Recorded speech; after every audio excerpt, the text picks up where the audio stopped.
Today I'm here with Scott Gilbeck, Yes. and he's from the House of Wellness. Our Ho-Chunk Nation tribe owns the facility, and he's been with the tribe for 16 years. How did you get into this career? I was attending UW Richland Center. I got my associate's degree, and then I transferred to UW Platteville. And originally, once I got to Platteville, I was going to go into comprehensive brownfield social studies with a double major, and my second major was going to be in physical education. So I'm going to date myself. So in 1990, the economy was really poor, and a lot of teachers were being laid off. As a result, I jumped ship and I went into corporate fitness, and then I went on to get my minor in business administration. So that's kind of, I talked to a fellow colleague, and she said, why don't you check out, this field? I said, well, sounds great. I like people and talking and conversing, and it seemed like a natural fit. That's good. Um, how did or how did you I can't think. Right. Sorry. What do you do on your work in a typical day? My typical day, I get here, it fluctuates. It could be 4:30 in the morning, it could be 8 o'clock, or in the morning, it could be even a little bit later, depending on what the facility needs are. But a typical day, I'm here by 6:30, 7 o'clock. I start out doing the dailies, all the accounting side, reconciling reports for the previous day's sales. I look at attendance records from members, see what their utilization was at the fitness center, Aquatics, to the attend our group exercise classes. And then I also look at some of the marketing as well, see what's efficient, what's working. And then from there, my day is, this is a unique side of this field, is that every day is going to be a little bit different. You're not like on an assembly line where you may be doing the same thing every day. There's multiple challenges. It can be from customer compliments or customer complaints that you have to deal with. You're looking at trends that are out in the field.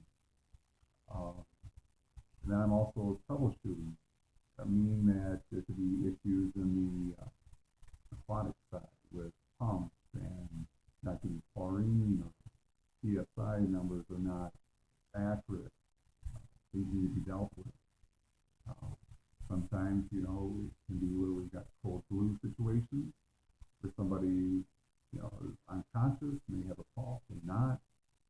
It could be fire calls, or there could be a multiple things that take place throughout the day. So, I love my job. It's unique. I'm a people person. If you're going to go into the field, you got to have the ability to be able to converse and relate to people, and not necessarily know all the information, but at least you have to have the resources and to get the information that your clients or your employees are looking What's your biggest challenge in this field? for. I would say the biggest challenge, with myself being 46, I don't consider myself old. I don't consider myself young. The biggest challenge is trying to keep up with trends and technology specifically, because a lot of my employees, they understand that this is what trends are happening, trying to keep up with the demands of not only employees but also our members as well. Because with the use of Google and the internet, the clientele are becoming more and more educated, and they're seeing TV shows or whatever it may be, or podcasts, so they're educated. I can go back 20 years ago, 30 years ago, and just say minutes. I'd say at least 3/4 of people would not even know what that is. Now it's like common knowledge, ATL. Oh, what do you need to do to rehab that? So the challenge is really staying up on trends and education, certification, all that stuff that's happening. Because in this field, things are evolving so quickly. It's the same way that people would say that computers every 6 months, you purchase a cell phone or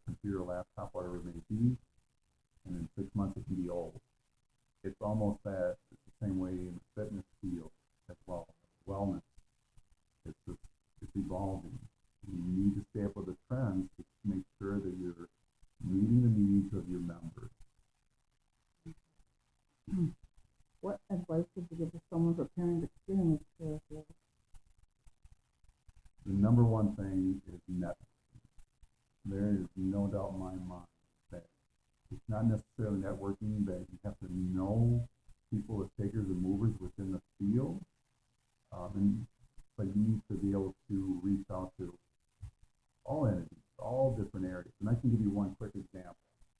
When I worked at the Springs Golf Club Resort, and I worked there for 4 years, 2 years as a personal trainer, 2 years as a director, and some of my duties was to take people on a power walk every morning. And so I enjoyed it at times, other times I dreaded it. But the reality is, because of the resort business, it was almost a 5-star resort. A lot of those people were businessmen and women. They knew of other people. So on this power walk, I actually found out this gentleman was actually on the city council. He was on the zoning committee, which then he knew of this new fitness center near Janesville that was going to be opening up. But nobody knew about it, but yet he did because he was on that zoning board. And in reality, I applied for the position, got offered the position. I turned it down because I got another job. But it's just one speck, low and little window example that you can understand that networking. It's important to know the people within the fitness field. You know, if you're going to go into the wellness aspect, like I did, all-encompassing, you can go into the corporate field, you can go into a health club, you can start your own business. But networking, people will help you along the way to achieve your goals and give you insight that you necessarily may not think of, but they'll guide you effectively. So some of you have to step through, but networking is so critical because you can have all the education and knowledge, the book smart, but if you don't know the right people, it's going to be harder and more difficult for you. Yes, things have changed since I've been out of college, and you can, Google and look at different businesses and entities, but a lot of it comes down to face time, knowing people. They'll remember you because of the certain qualities that you possess and you present and show when you meet people.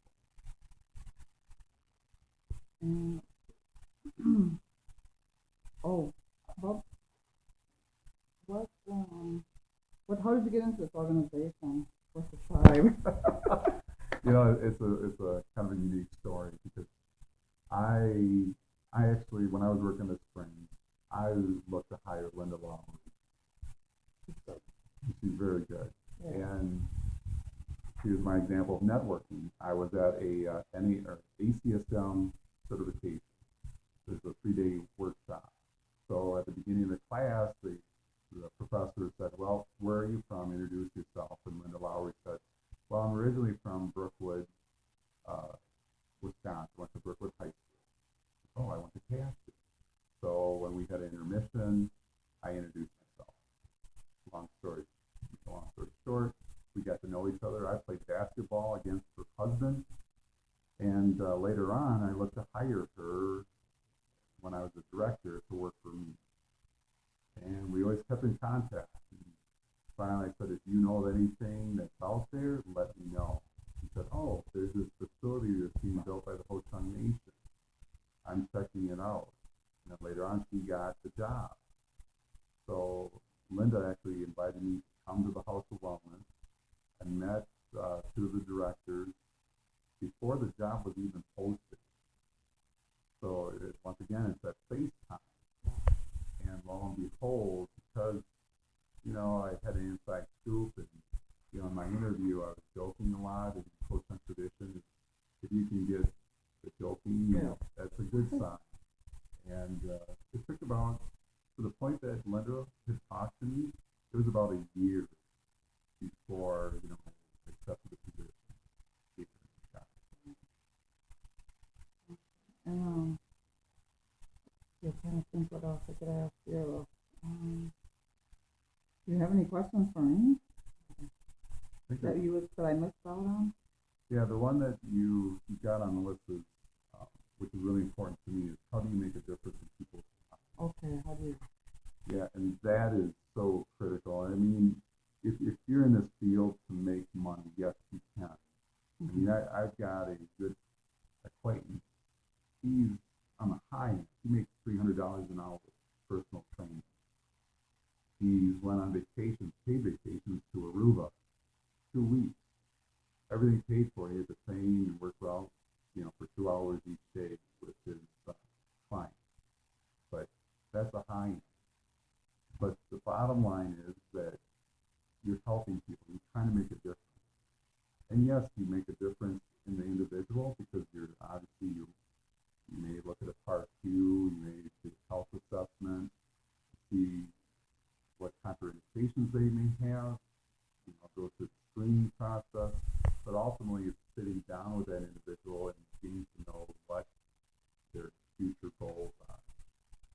So by listening to that person, you understand that maybe to be in better shape, lose weight, increase muscle mass. I have a health history from my parents' side of diabetes, and I'm pre-diabetic right now. What do I need to do? So it's that counseling, it's that educational component that you give to that individual.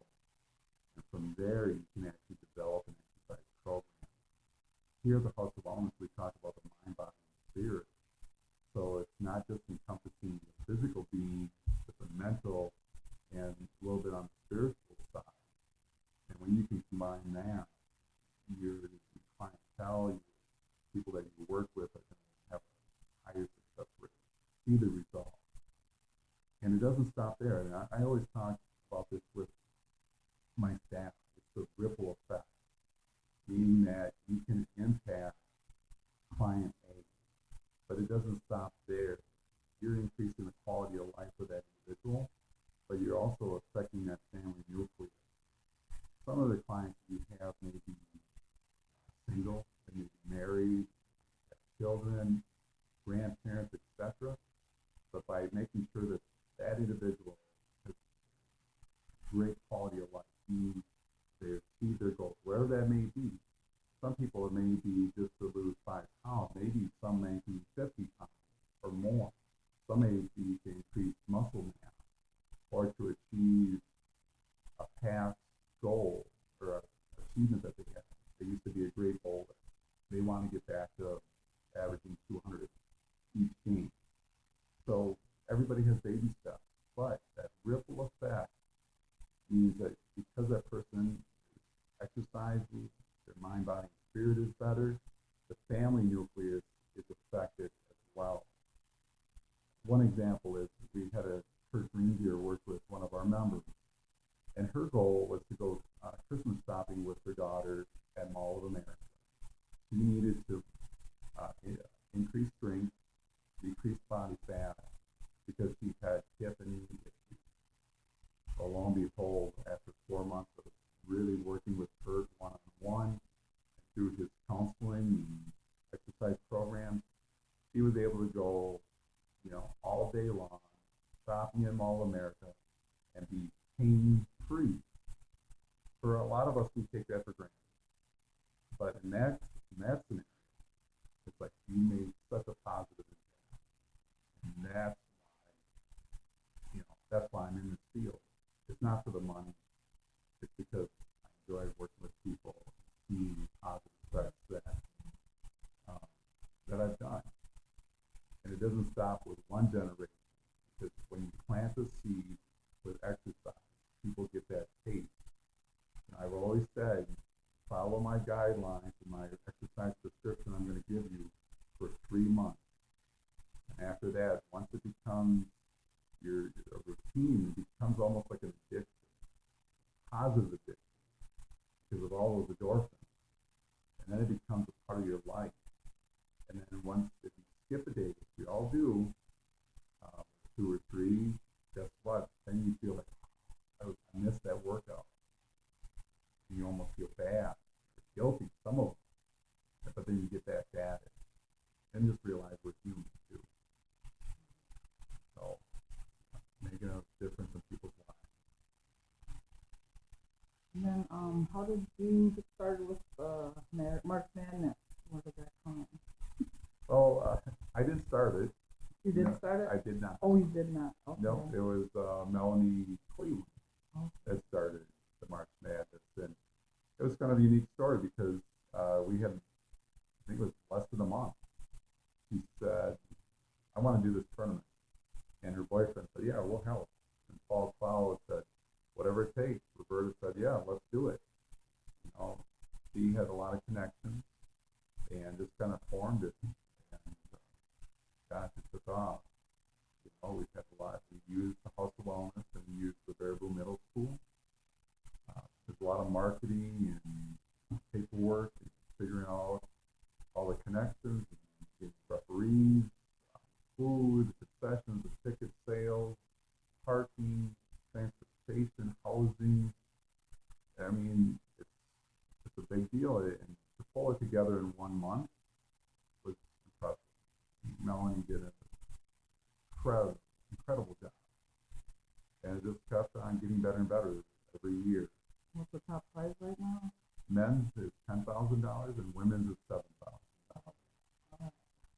So, and then right now, in my estimation, and what I've heard from other people, they've said that this is the #1 all Native American